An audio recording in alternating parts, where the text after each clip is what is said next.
Bismillahirrahmanirrahim. Assalamualaikum warahmatullahi wabarakatuh. Selamat datang kepada peserta Diklat. Perkenalkan, saya M. Zaki Mubarak Lubis. Saya merupakan lulusan S1 Perbankan Syariah dari UIN Syarif Hidayatullah Jakarta dan juga lulusan S2 dari UIN Imam Bonjol Padang. Saat ini saya berdomisili di Padang.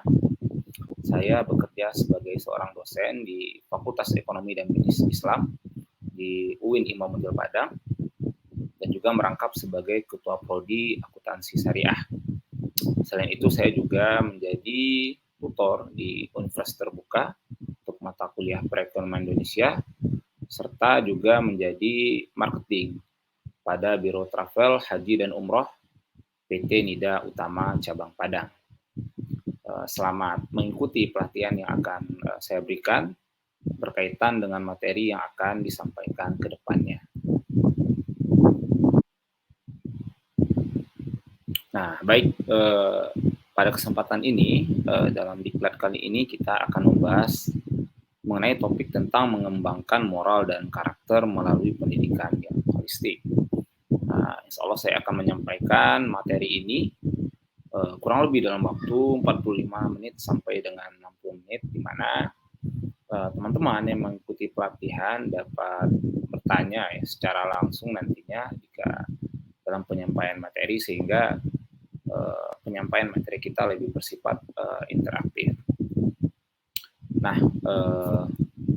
tadi sudah dijabarkan di awal tentang background ya, atau latar belakang dari materi atau saya sendiri. Tadi saya merupakan lulusan S1 di UIN Jakarta dan juga S2 dari UIN Imam Bonjol. Pekerjaan saat ini adalah Ketua Prodi Akuntansi Syariah UIN Imam Bonjol Padang, merangkap sebagai dosen juga serta marketing Biro Travel Haji dan Umroh PT Nida Utama Cabang Padang. Nah, selain itu saya juga punya beberapa pengalaman kerja sebagai front office di Nurul Fikri Padang, remedial officer di BTPN Syariah, dosen luar biasa di STA Risalah, serta fasilitator koperasi syariah di Kota Padang. Bisa dikatakan saya memang banyak berkecimpung di dalam dunia ekonomi dan perbankan syariah.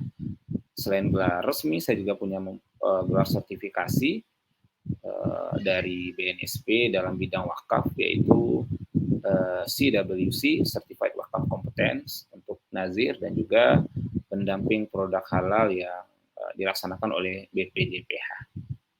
Nah, baik, maka kita masuk ya ke outline materi berkaitan dengan pelatihan kita pada hari ini, bahwa untuk membahas tentang pembelajaran yang pendidikan yang holistik ya, itu kita mempunyai 4 outline materi. Pertama, kita harus memahami dulu konsep filosofi dan definisinya. Kedua, 9 pilar karakter. Ketiga, pendekatan dan metodologi untuk bisa mendapatkan pendidikan yang holistik. Lalu baru kita memahami yang keempat, apa itu kompetensi dan kemampuan pengajar yang harus dipenuhi sehingga pendidikan yang holistik ini untuk mencapai karakter dan moral itu bisa tercapai. Kita masuk pada sesi yang pertama, yang ini definisi. Nah, teman-teman, definisi dari pendidikan yang holistik itu punya filosofi yang sangat dalam. Nah, di sini dinyatakan bahwa pendidikan yang holistik itu adalah sebuah proses belajar yang dapat membangun manusia secara utuh atau manusia holistik, di mana seluruh dimensi berkembang secara seimbang dan optimal, termasuk terbentuknya kesadaran individu bahwa ia adalah bagian dari anggota keluarga, sekolah, lingkungan, masyarakat, dan komunitas global. Nah, apa yang bisa teman-teman garis bawahi dari filosofi ini adalah bahwa pendidikan yang holistik itu menciptakan seorang individu ataupun manusia itu menjadi manusia yang paham atau sadar akan keberadaannya di dalam sebuah lingkungan. Nah, mulai dari lingkungan yang terkecil yaitu keluarga, kemudian lingkungan yang lebih meningkat, sekolah, lingkungan, dan lebih luas lagi masyarakat dan komunitas global. Nah, jadi maksudnya adalah dengan pendidikan yang holistik akan menyebabkan seorang individu itu dia mempunyai peranan dalam masyarakat. Nah, tentu kita akan memahami bahwa orang-orang yang sudah mendapatkan pendidikan secara holistik dia tidak akan menjadi seorang individual, tidak akan ya bersifat egois dan tidak akan ya apatis dengan keadaan sekitar. Karena dia tahu dia merupakan bagian dari sebuah lingkungan, mulai dari lingkup yang kecil, menengah sampai yang besar. Nah, tentu saja filosofi yang sangat mendalam ini menjadi dasar kenapa pentingnya pendidikan holistik itu harus dijalankan untuk individu-individu yang ada. Nah, kemudian teman-teman, seperti yang bisa kita jelaskan di atas tadi, bahwa memang tujuan dari pendidikan holistik itu untuk mencapai individu yang punya kesadaran akan keberadaannya di dalam lingkungan sosial, mulai dari yang kecil hingga terbesar. Nah, makanya untuk bisa menciptakan itu perlu usaha yang sangat luar biasa. Nah, karena kenapa teman-teman? Nah, jika teman-teman lihat dari modul yang sudah kami siapkan, aspek holistik itu punya aspek yang sangat besar, atau bisa dikatakan sangat luas sekali. Nah, pertama itu aspek fisik. Nah, aspek fisik ini berkaitan dengan perkembangan optimal aspek motorik halus dan kasar, yang kaitannya juga untuk membantu stamina dan kesehatan. Nah, barangkali banyak kita mungkin hanya bisa mampu mengajarkan pada aspek-aspek fisik yang terlihat saja. Jadi misalkan bagaimana kita mungkin melatih seseorang untuk bisa melakukan suatu kegiatan, melaksanakan suatu perintah, tetapi itu baru salah satu bagian dari aspek holistik saja. Nah, lalu yang kedua, apa aspek pengembangan dari holistik yang lainnya? Adalah aspek emosi. Nah, cakupannya adalah berkaitan dengan kesehatan jiwa, mampu mengontrol diri, stres, dan lain-lain. Nah, jika kita lihat dari perkembangan yang sekarang ya, terutama kita lihat berita-berita yang terjadi, betapa banyak orang-orang yang ya tidak mampu menjaga emosinya, bahkan stres ini. Bahkan dalam sisi ibu-ibu muda ada juga istilah baby blues ya, yang ya mereka seperti tidak bisa mengontrol diri dan ya panik dengan keadaan yang dihadapi. Nah, ini baru dua aspek yang menjadi bagian dari pendidikan holistik itu, fisik, emosi. Nah, yang ketiga adalah sosial dan budaya. Ini aspeknya cukup luas juga, belajar menyenangi pekerjaan, bekerja dalam tim, pandai bergaul, dan lebih kepada aspek-aspek sosial. Nah, jadi orang-orang yang menjalani pendidikan secara holistik, maka dia akan memahami bahwa sebagai seorang individu dia harus mampu bergaul secara sosial. Kita tidak bisa hidup sendiri. Nah, kita kan sebagai makhluk sosial yang memang butuh orang lain, dan orang lain pun membutuhkan kita. Saling timbul simbiosis mutualisme. Nah, sehingga memang karena holistik sangat mendalam ya, itu tentu menjadi sesuatu yang perlu usaha yang sangat besar untuk bisa memenuhi aspek-aspek ini. Jadi pertama tadi fisik, kedua emosi, ketiga sosial dan budaya. Keempat adalah kreativitas, mampu mengekspresikan diri dalam berbagai kegiatan produktif dan mencari solusi bagi berbagai masalah. Nah, ini mungkin juga menjadi sebuah ciri khas ya, terutama bagi generasi milenial sekarang. Mereka ini cenderung kreatif, nah, tapi tentu arahnya yang perlu diarahkan. Bukti banyaknya kreativitas mungkin dengan semakin berkembangnya teknologi, banyak dari mereka yang menjadi pekerja-pekerja konten kreator. Nah, kadang bahkan juga ada generasi muda yang dengan konten yang mereka buat bisa menjadi penggerak kegiatan yang sangat masif. Nah, mungkin jika teman-teman melihat kemarin ada seorang ya influencer juga yang membuat video berkaitan dengan masalah di daerah Lampung, ya masalah jalan ya, akses transportasi. Efek dari video yang dia buat, sampai presiden pun datang ke sana. Nah, tentu ini sebuah hal yang sangat luar biasa ya.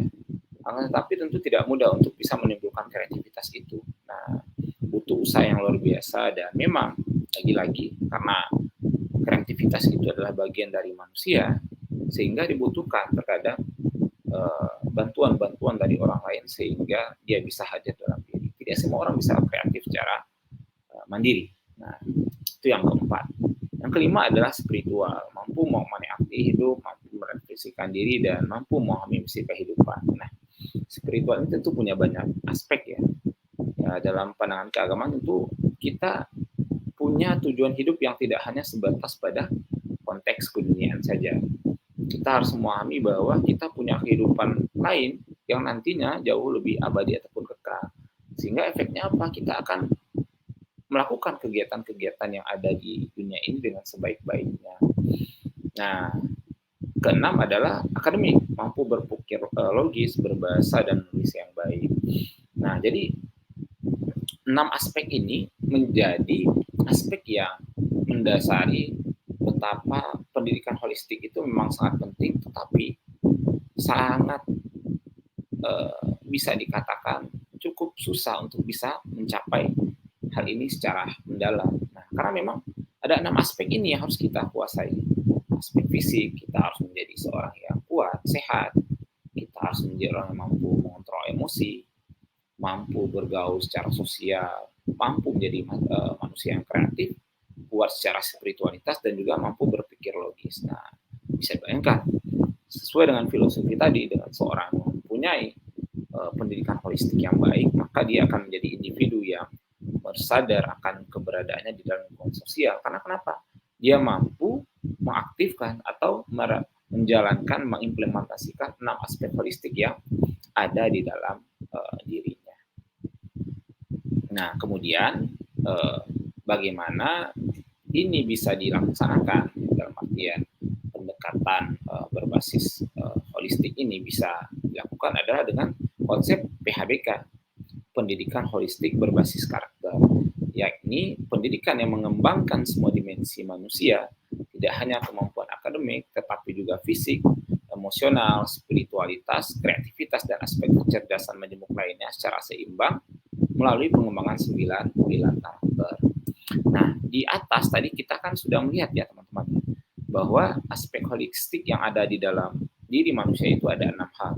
Ada fisik, emosi, sosial dan budaya, kreativitas, spiritualitas, dan akademik. Nah, untuk bisa menjawab kebutuhan dari 6 aspek holistik ini, maka pendidikan holistik itu dibuat dengan konsep pendidikan holistik berbasis karakter, yang mana 6 hal tadi dijawab melalui pengembangan apa yang kita kenal sebagai 9 pilar karakter. Nah, ada yang nggak tahu nggak sih apa aja 9 pilar karakter tersebut? Nah, barangkali mungkin teman-teman pernah baca, mungkin pernah menonton atau pernah melihat ya video-video lainnya. Nah, ada yang mungkin tahu ya, oh apa? Nah, coba dikeraskan lagi apa yang saudara bilang tadi. Disiplin, oke. Ada yang tahu lagi? Apa? Keagamaan, oke. Apalagi? Tenggang rasa, apa? Kejujuran, oke. Nah, dari jawaban yang teman-teman coba tadi berikan, kejujuran, tenggang rasa, dan beberapa jawaban yang sudah tadi teman-teman sebutkan, akan coba kita lihat melalui slide berikut yang akan kami tampilkan. Nah, ini teman-teman, ini adalah gambaran dari 9 pilar karakter yang menjadi jawaban terhadap 6 aspek holistik yang menjadi filosofi pendidikan holistik berbasis karakter. Apa saja 9 itu? 9 itu yang adalah pertama, cinta Tuhan dan segenap ciptaannya. Kemudian yang kedua adalah mandiri, disiplin, dan tanggung jawab. Ketiga adalah jujur, amanah, dan berkata bijak. Keempat, hormat, santun, dan pendengar yang baik. Kelima, dermawan, suka menolong, dan kerjasama. Keenam, percaya diri, kreatif, dan pantang menyerah. Ketujuh, pemimpin yang baik dan adil. Kedelapan, baik dan rendah hati. Kesembilan, toleransi, cinta damai, dan bersatu. Serta ada sifat tambahan lain, yaitu keempat, kebersihan, kerapian, kesehatan, dan keamanan. Nah, tadi teman-teman sudah memberikan jawaban yang ya, bisa dikatakan termasuk ke dalam salah satu dari 9 pilar karakter ini. Jadi yang perlu diingat adalah 9 pilar karakter ini adalah konsep yang bisa membangun manusia berkarakter cerdas dan kreatif yang setiap pilarnya terdiri atas kumpulan nilai-nilai karakter yang sejenis. Oke, ini yang perlu teman-teman ingat, bahwa tadi pendidikan holistik ini adalah pendidikan yang bertujuan secara menyeluruh untuk menjadikan individu yang ada di dalam masyarakat itu menjadi sadar akan keberadaannya dalam lingkungan, di mana yang membentuk kesadaran itu berasal dalam 6 aspek holistik tadi. Ada aspek fisik, spiritual, dan aspek-aspek lainnya, yang mana itu bisa dilaksanakan melalui konsep PH, pendidikan holistik berbasis karakter, PHBK. Yang mana PHBK ini diturunkan melalui 9 karakter. Nah, selanjutnya kita akan bahas nih teman-teman, apa saja sih 9 pilar karakter tersebut. Oke, yang pertama. Nah, pertama adalah cinta Tuhan dan segenap ciptaannya. Nah, ini kalau kita misalkan sebagai orang Islam, kaitannya adalah bagaimana kita melaksanakan ibadah mahduh dan ghairu mahduh. Jadi tidak sebatas ibadah ya seremonial atau ibadah rutinan yang kita laksanakan, ibadah sholat dan lain-lain, tapi juga ibadah ghairu mahduh yang kaitannya dengan hubungan kita dengan hablum minan nas, hubungan kita dengan makhluk ciptaannya. Nah, mencintai Tuhan Yang Maha Kuasa dengan segenap ciptaannya diwujudkan dalam rasa syukur, doa, serta menyayangi, menjaga, dan memelihara alam dan seluruh isinya. Jadi, dalam konteks pilar pertama ini, bahwa memang seorang manusia itu yang menjalankan pendidikan holistik yang berbasis karakter, dia akan menjadi seorang hamba yang taat kepada Allah dan juga menjaga hubungan yang baik dengan sesama manusia. Jangankan manusia, dia juga akan menjaga hubungan yang baik dengan lingkungan alam sekitarnya. Dia tidak akan membuang sampah sembarangan, tidak akan menganiaya binatang, dan juga tidak akan mengadakan perusakan-perusakan. Nah, tentu secara konsepsi ini gampang terdengar, tapi banyak dari kita terkadang secara prakteknya cukup susah untuk dijalankan. Nah, teman-teman bisa bayangkan ya, kita misalkan kehidupan bertetangga kadang, apalagi di era yang sekarang, mungkin ya saking iri dan lain-lainnya, sehingga ini juga cukup bahasanya sulit nih kalau tidak bisa dijalankan dengan baik. Perlu usaha yang sangat luar biasa, sehingga dengan kecintaan kita kepada Allah membuat kita ingat bahwa lagi-lagi yang tadi sudah disampaikan di awal, kehidupan kita ini tidak sebatas di sini saja. Kita akan mencapai kehidupan yang jauh lebih abadi nantinya, sehingga saat kita berada di sini kita akan berupaya menjaga hubungan baik antar manusia, alam, dan Allah Subhanahu wa taala. Seorang yang sudah mendapatkan pendidikan holistik yang berbasis karakter, maka dia akan merefleksikan itu, akan mengimplementasikannya. Dia akan taat kepada Allah Subhanahu wa taala, dia akan menjaga hubungan baiknya dengan manusia dan menjaga lingkungan alam sekitar yang dia punya. Oke, itu yang pertama. Cinta kepada Tuhan dan segenap ciptaannya. Kalau mungkin dalam aspek Islam kita bisa lebih mengenalnya sebagai keimanan kepada Allah Subhanahu wa taala.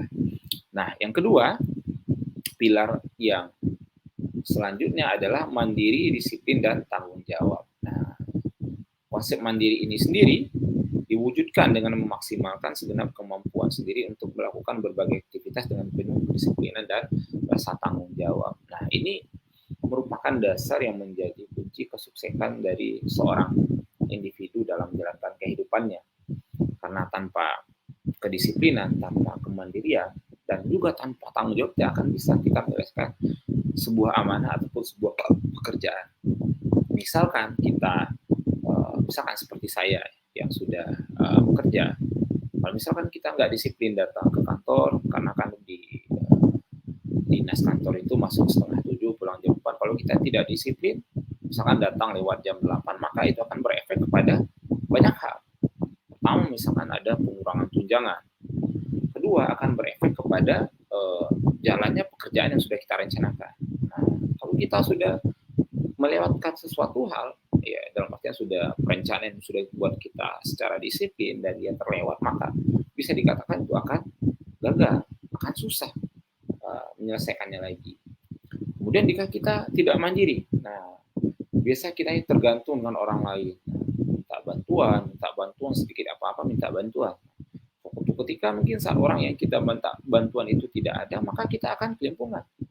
Sehingga memang sebagai seorang individu yang sadar akan fungsi dirinya, maka dia harus mandiri terhadap dirinya minimal. Apalagi nanti untuk lingkungan keluarga dan lingkungan yang lebih jauh.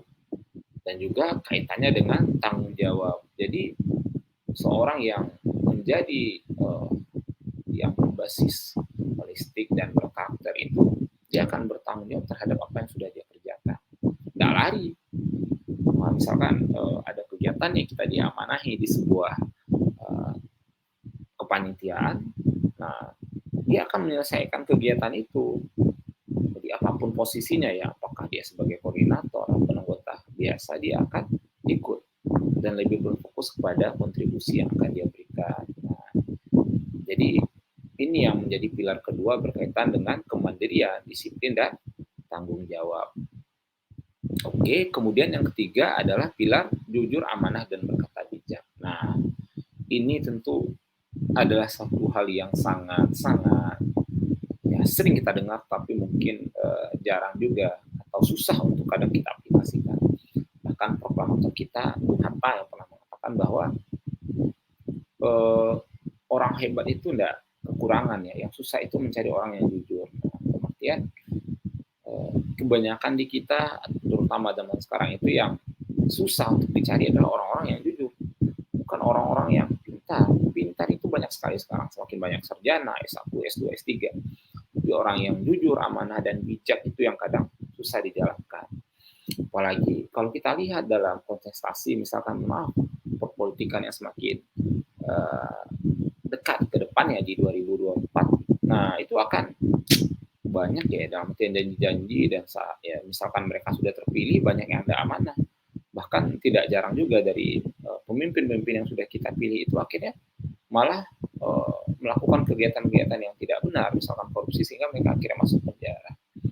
Kemudian juga berkata bijak nih. Nah, di era milik medsos yang digitalisasi, terkadang kata-kata itu sudah tidak baik lagi lah, banyak kata caci maki, kata-kata yang pada dasarnya itu tidak menunjukkan sebuah peradaban yang baik. Nah, makanya pilar jujur, amanah, dan berkata bijak ini menjadi suatu hal yang penting bagi konsepsi pencapaian pendidikan holistik berbasis karakter. Itu yang ketiga. Oke, bisa diingat lagi nggak, teman-teman, sebelum kita lanjutkan ya, apa saja karakternya tadi? Ada 3 ya. Pertama, kepatuhan kepada Tuhan dan rasa sayang kepada ciptaannya. Kemudian mandiri, disiplin, dan bertanggung jawab. Kemudian sifat jujur, amanah, dan berkata yang bijak. Itu 3 konsep pilar yang pertama. Kemudian yang keempat, hormat, santun, dan pendengar yang baik. Ini adalah individu-individu yang pada dasarnya membiasakan ucapan terima kasih ya. Nah, permisi, minta tolong, izin dalam melaksanakan kegiatannya. Ini dalam penglihatan kita ya, terutama di sekolah-sekolah sekarang, sekolah-sekolah IT apalagi, ini sudah menjadi semacam habit yang dibiasakan. Apa-apa misalkan kalau seorang anak akan berjalan, permisi Bu, ya kalau misalkan dia dibantu seorang akan ditekankan untuk ucapan terima kasih. Nah, karena memang pendidikan ini sangat penting sekali. Bahkan di luar negeri ya, walaupun mungkin ada yang belum pernah ke luar negeri, kita banyak melihat bahwa pendidikan utama yang diberikan itu lebih pada fokuskan kepada adab.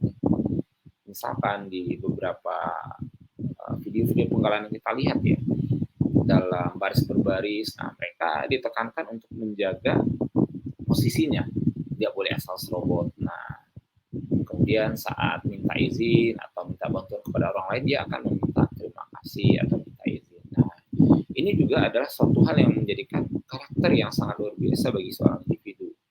Termasuk nih menghormati orang tua, guru, pemimpin, dan siapapun yang patut dihormati. Karena kita bisa melihat ya dalam kehidupan sekarang itu sangat luar biasa. Penghormatan terhadap seseorang itu bukanlah sesuatu yang ya bisa dikatakan sekarang sudah hampir hilang juga. Kemarin ini kebetulan karena saya di Padang, Sumatera Barat ada kasus di mana anak SD itu dia bentak gurunya. Gurunya bahkan dia sampai, mohon maaf ya, melakukan perilaku kasar. Viralkan, yang disalahkan sekarang gurunya.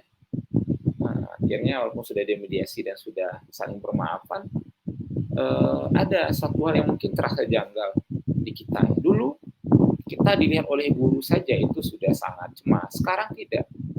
Anak-anak itu sudah dilihat pun sudah dimarahi, mereka tidak takut lagi dengan gurunya. Bahkan sebaliknya mereka akan menantang gurunya ya untuk duel atau yang lain-lain.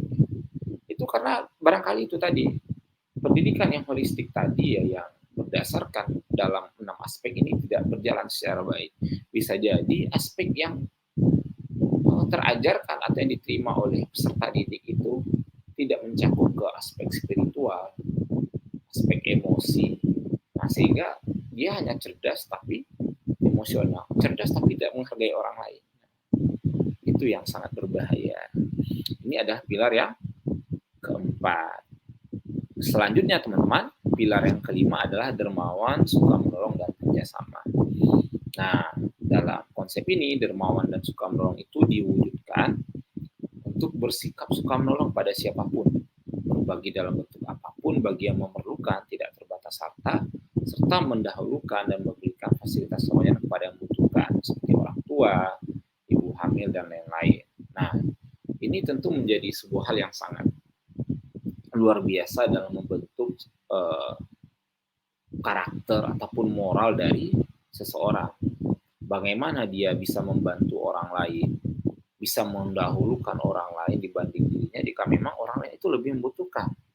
Nah, contoh realnya misalkan saat kita berada di transportasi umum ya. Nah, kadang kita lihat bahwa ada orang-orang yang padahal sudah diberikan tanda misalkan di dalam situ bahwa itu khusus untuk orang hamil, itu untuk orang tua, tapi mereka duduk juga. Nah, dan anehnya misalkan saat ada orang-orang yang sudah diberikan kekhususan itu datang, mereka tidak mendahulukannya, dia nggak masa bodoh aja, bahkan banyak memang headset dan lain-lainnya. Nah, ini menunjukkan bahwa memang sifat kedermawanan ataupun suka menolong ini sudah mulai makin menipis.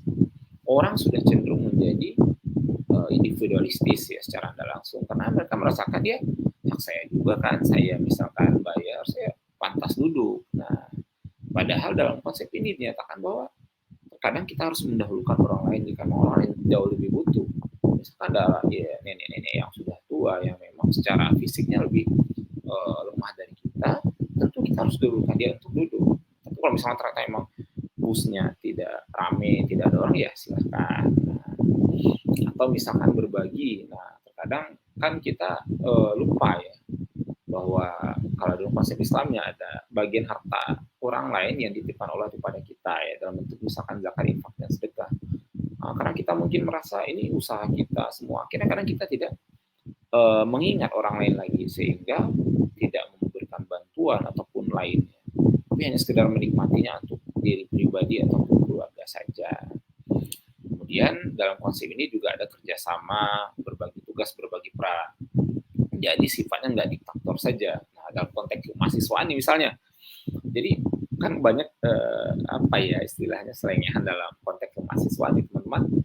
Kalau ada orang-orang yang berkelompok, jadi kerjanya kelompok ya, dalam artian kerja kelompok ya, yang kerja satu, yang kelompok lain cuma lihat-lihat aja. Nah, jadi misalkan ada pembagian kelompok 5 orang, satu rajin, yang lain cuma ya numpang nama dan lain. Bukan seperti itu.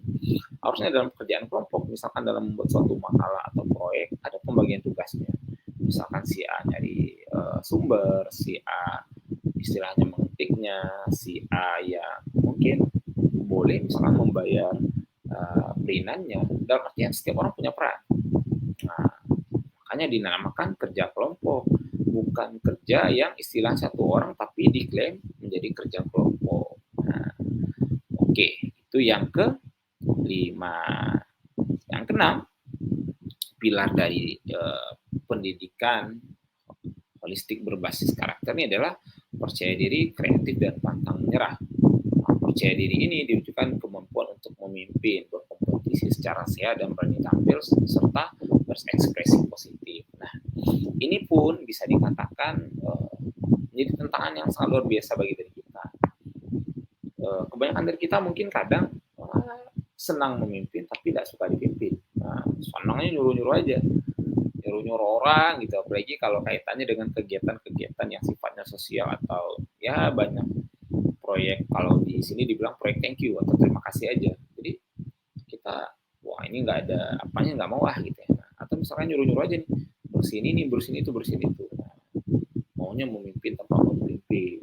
Kemudian kadang berkompetisi nggak sehat. Kita cari kelemahan orang atau kadang kita isukan hal-hal yang tidak baik, sehingga ya harusnya persaingan itu berjalan dengan baik, tidak berjalan dengan semestinya.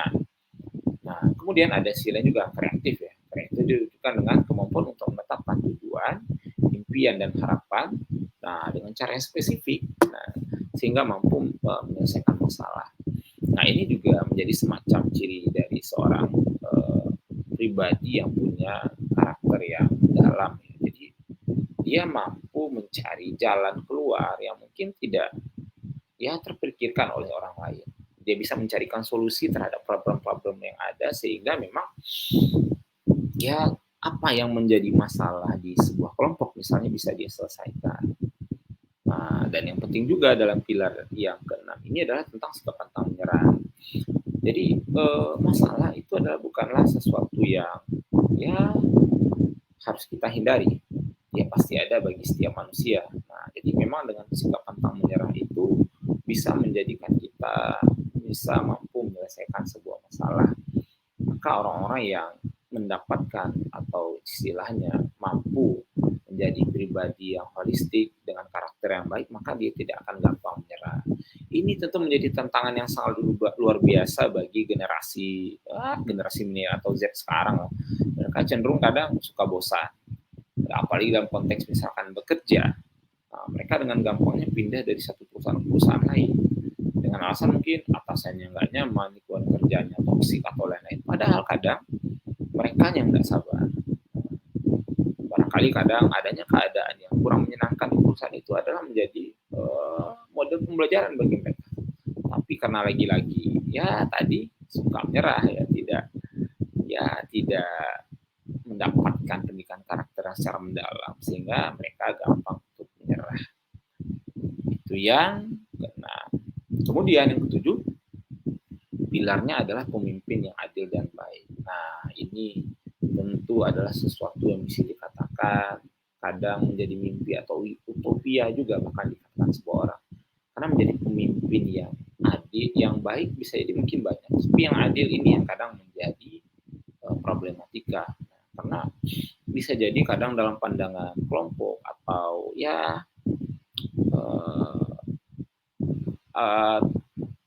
dalam pandangan teman-teman kita, wah ini nggak adil nih. Kita bisa jadi kadang condong ke satu pihak tapi lupa kepada pihak yang lain.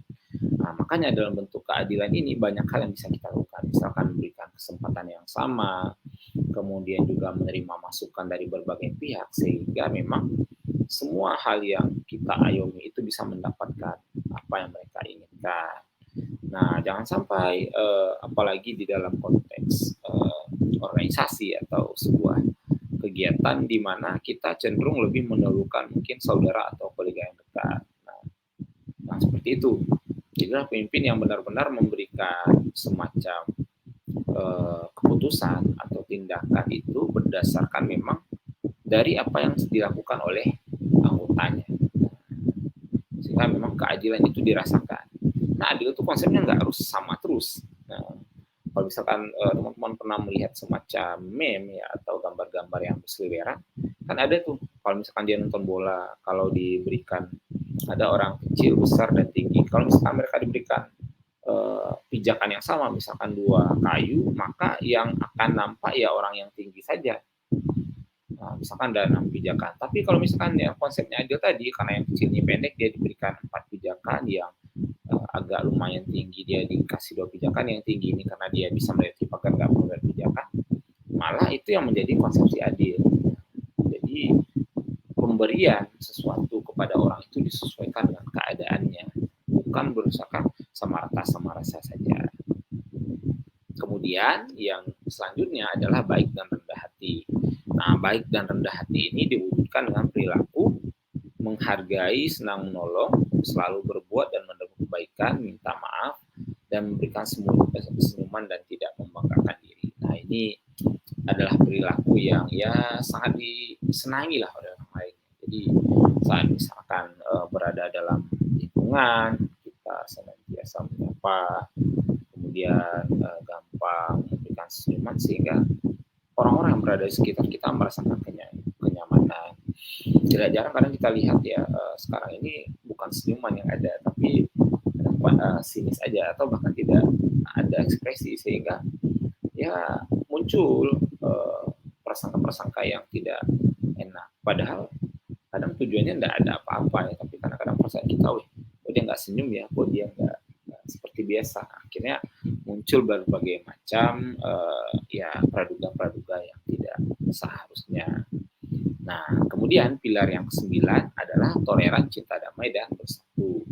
Nah, toleran ini sikap menghargai perbedaan latar belakang suku, ras, dan agama, karena memang kita hidup di negara yang terdiri dari banyak ras, suku terutama, dan juga agama. Maka kita perlu menghargai perbedaan itu. Kita tidak harus memaksakan keyakinan kita, misalkan karena kita sebagai Islam, kita harus memaksakan agama kita yang paling benar. Kita harus meyakini bahwa agama kita itu benar bagi kita, tapi tidak harus memaksakannya untuk orang agama lain, karena pemahaman mereka pun ada untuk itu. Nah, bentuk toleransi itu akan menjadi perilaku yang cinta damai dan menghasilkan kesatuan. Saat kita bisa menjadi individu yang toleran dan cinta damai, maka kesatuan ini akan tercapai. Itu bisa dilihat teman-teman dari bagaimana terjadinya kemerdekaan Indonesia. Karena kemerdekaan itu hadir dari berbagai suku etnis bangsa yang bersatu, bukannya Islam saja, Kristen, Tionghoa, dan lain, sehingga akhirnya negara kita menjadi negara yang merdeka. Teman-teman, sebelum kita lanjut, ada yang ingin ditanyakan berkaitan dengan ini ya, bahwa untuk bisa mencapai pendidikan holistik berbasis karakter ini, kita harus bisa memenuhi 6 aspek holistik tadi ya. Nah, ini menjemput kembali bahwa 6 aspek itu ada aspek emosi, spiritual, kemudian ada aspek fisik, ada aspek kepemimpinan dan lain-lain, di mana untuk bisa menyelesaikannya teman-teman kita harus mengembangkan sebuah konsep yang dikenal sebagai pendidikan holistik berbasis karakter yang didasarkan kepada 9 pilar. Oke, maksudnya tadi pilarnya teman-teman ada cinta Tuhan dan segala ciptaannya, kemudian mandiri, disiplin, dan tanggung jawab, kemudian jujur, amanah, dan berkata bijak, keempat itu hormat, santun, dan pendengar yang baik, kelima itu dermawan, suka menolong dan kerjasama, keenam itu percaya diri, kreatif, dan pantang menyerah, ketujuh pemimpin yang baik dan adil, kedelapan baik hati, kesembilan toleransi, cinta damai, dan bersatu. Nah, pertanyaannya nih teman-teman yang ikut diklat atau pelatihan pada hari ini, kira-kira dari 9 pilar karakter ini teman-teman sudah menerapkan yang mana saja? Ayo coba dihitung-hitung, coba dipikirkan. Nah, ada yang sudah 2, berapa? 4, wah lumayan. Ada yang 5, wah ada yang 1 aja, wah ini bahaya ya. Saya pribadi pun juga masih banyak ya ragu-ragu juga ya. Nah, memang kalau kita bisa menjalankan 9 karakter ini, bisa dikatakan kita akan menjadi pribadi yang sangat ya berkarakter, mendalam dan berkarakter, sehingga kita dipastikan bisa menjadi pribadi yang akan mampu sadar dan membantu kondisi lingkungan kita yang ada. Nah, lalu teman-teman, kira-kira bagaimana ya istilahnya kita bisa melaksanakan konsep 9 pilar ini dengan beberapa pendekatan. Misalkan dengan pendekatan student active learning. Nah, jadi di sini pendekatannya mendasarkan kepada keaktifan siswa atau peserta didik nih. Jadi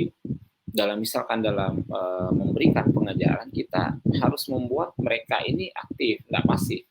Kalau dulu mungkin dari kurikulum 94 ya, emang kita banyak pasifnya, guru cenderung misalkan memberikan materi, nyatat kita ya nyatat di belakang. Kalau sekarang enggak, kita memang harus membuat siswa itu aktif dia. Jadi libatkan dia dalam kegiatan-kegiatan dalam pembelajaran sehingga memang mereka tergerak untuk bisa menjawab problem-problem yang ada dalam pembelajaran tersebut. Atau bisa juga dengan konsep integrasi integrated learning ya, pembelajaran yang berintegrasi yang menggabungkan banyak aspek dalam pembelajaran sehingga dengan integrasi ini ya dalam artian mungkin tidak hanya pada satu tataran saja yang membuat peserta didik ini bisa menjadi lebih baik. Atau dalam konsep lain, dalam contextual learning, ya, pembelajaran yang berbasis konteks. Jadi memang mereka itu diarahkan langsung kepada kasus-kasus yang sesuai dengan kejadian. Misalkan jika kita memberikan pengajaran berkaitan dengan konsep kejujuran, konsep perilaku yang baik, maka langsung diperlihatkan konteksnya. Misalkan sederhananya kepada teman-teman nih yang akan mengikuti ujian, maka memang harus jujur, bahwa nggak boleh nyontek satu dan lainnya karena itu akan merugikan pada teman-teman yang lainnya. Nah, atau misalkan bisa juga menggunakan brain based learning, jadi pembelajaran berbasis otak nih, karena memang ada mahasiswa ataupun ada peserta didik ini yang mempunyai kemampuan yang intelektual yang sangat luar biasa, maka perlu dia lakukan pengajaran-pengajaran yang berbasis pikiran ataupun hafalan yang nanti akan membuat mereka semakin tertarik dan semakin gampang untuk belajar. Jadi pada dasarnya pendekatan ini disesuaikan nih, teman-teman. Apa yang lebih kecenderungan kita, apa kita lebih senang dengan pola interaktif atau pola integrasi atau tadi misalkan kontekstual, bisa juga dengan pola kolaboratif atau berbasis pikiran atau otak, itu disesuaikan dengan kemampuan dan juga peserta didik ataupun apa yang akan kita ajarkan. Nah, kemudian bagaimana metodologi pengembangan pengajaran holistik berbasis karakter ini? Pertama, dia ada 4 nih. Pertama, pengembangan dimensi holistik. Kedua, interaksi emosional. Ketiga, interaktif dan tematik berbasis karakter. Dan keempat, pembentukan karakter positif. Nah, kita bahas yang pertama nih. Pengembangan dimensi holistik ini, pertama seluruh manusia itu memang dikembangkan semuanya. Jadi, agar bisa bagaimana metodologi pendidikan holistik berbasis karakter ini bisa berhasil adalah memang kita harus mengembangkan manusia itu keseluruhan. Aspeknya kan tadi sangat luar biasa, ada aspek fisik, aspek spiritual, aspek-aspek emosi, aspek kepemimpinan, dan semuanya itu harus dikembangkan. Kalau tidak terkembangkan semuanya, maka tidak akan bisa. Nah, jadi aspek itu yang menjadi konsepsi metodologinya adalah bahwa untuk bisa mengembangkan pendidikan holistik berbasis karakter ini adalah manusia itu harus diupayakan semua halnya itu menyeluruh untuk bisa dilaksanakan. Nah, tentu perlu usaha yang cukup luar biasa seperti yang sudah dijabarkan di sebelumnya, bahwa banyak konteks-konteks yang ataupun cara yang pendekatan yang bisa dilakukan, misalkan dengan pola interaktif, pola berbasis brain atau kolaboratif, atau bisa juga berbasis kontekstual. Dengan pola seperti itu maka akan bisa berupaya untuk mengembangkan dimensi ini secara holistik. Kemudian adalah dengan mengembangkan interaksi emosional. Nah, jadi perlu mengembangkan kedekatan antara pengajar dengan murid atau mahasiswanya. Jadi apabila kedekatan emosional ini bisa terbuat dengan baik, maka biasanya dia akan lebih gampang mencapainya. Makanya dalam konsep Islami itu sebelum ilmu itu didapatkan, adab dulu. Nah, raih dulu hatinya. Kalau misalkan seorang pengajar ataupun seorang mentor itu bisa mendapatkan hati pendidiknya, maka dia akan bisa menjadi pembelajar yang luar biasa. Banyak kisah yang kita lihat bahwa anak-anak yang pada dasarnya biasa saja, tapi karena seorang gurunya bisa mampu mendapatkan hatinya, maka dia mampu belajar dengan baik. Maka tadi konsepsi metodologi holistik itu, pertama itu adalah memang menyatakan bahwa manusia itu harus diajarkan secara menyeluruh terkait seluruh 6 aspek holistiknya. Kemudian agar itu bisa dilaksanakan, perlu dibentuk interaksi emosional yang baik antara pengajar dan yang diajarkan. Kemudian dia bisa setelah didapatkan kaitan emosional, maka dilanjutkan dengan pola integratif dan tematik berbasis karakter. Nah, tentu agar bisa ini berjalan, ada modulnya, kemudian ada integrasi yang tematik, dalam artian kurikulum yang dijalankan antara satu dan lainnya itu harus bertahap, tidak boleh terputus. Karena kalau misalkan terputus, tentu tidak, pembelajaran lanjutan yang sifatnya holistik ini tidak bisa berjalan dengan baik. Ada pengenalan belajar yang konkret dan konseptual, kemudian juga mendorong mahasiswa itu aktif dan juga mendorong kerjasama.